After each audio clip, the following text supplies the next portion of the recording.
হিমের রাতে ওই গগনের দ্বীপগুলি রে হেমন্তিকা করলো গোপন আঁচল ঘিরে ঘিরে ঘিরে।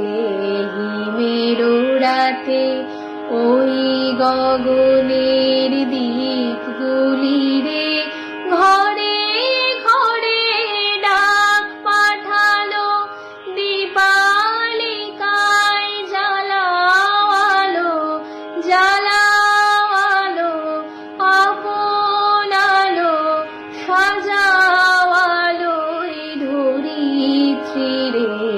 হিমের রাতে ওই